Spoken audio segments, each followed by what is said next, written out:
Hey everyone, welcome to our Davidson Now course on the story of fake news. I'm Dr. Amanda Martinez and I'm a professor here at Davidson College in the Communication Studies and Sociology departments. I study mass communication. I'm really interested in media stereotypes and how those affect diverse audiences, specifically their interactions with others. I'm also really concerned about media portrayals and real-world outcomes because I think media are powerful teaching tools. And I'm Mark Sample, a professor at Davidson College in Digital Studies, which means I study digital culture and look at the way technology is changing our everyday lives, how we live, how we work, how we communicate, how we learn about the world through and with technology. And Amanda and I are here to explore with you the idea of fake news, which is in the news. So Amanda, why do you think fake news is such a timely topic for us to think about?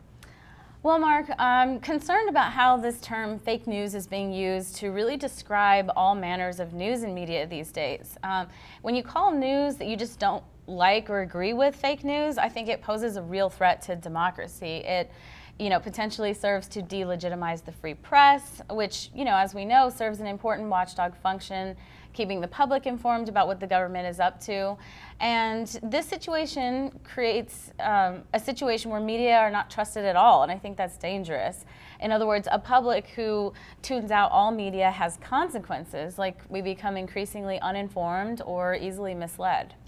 That is so true. Fake news has already come to mean something different from a few months ago. Originally, we saw the phrase fake news refer to deliberately inaccurate news stories that try to pass themselves off as actual journalism. Now we hear about fake news as a kind of construct, more of a mental concept that one can throw around in order to discredit legitimate journalism. And a lot of people have complained about the media. They've been doing that for a long time.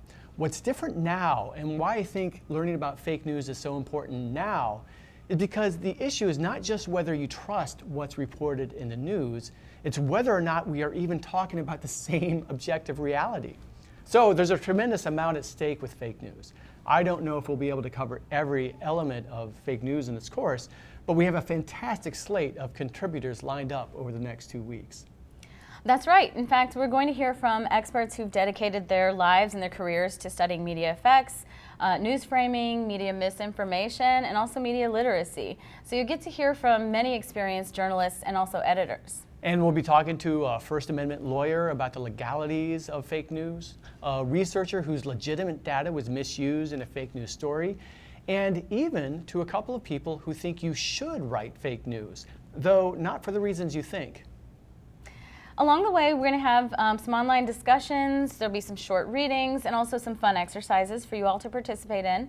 There will be also an extensive resources section if you choose to go into more depth on topics that pique your interest.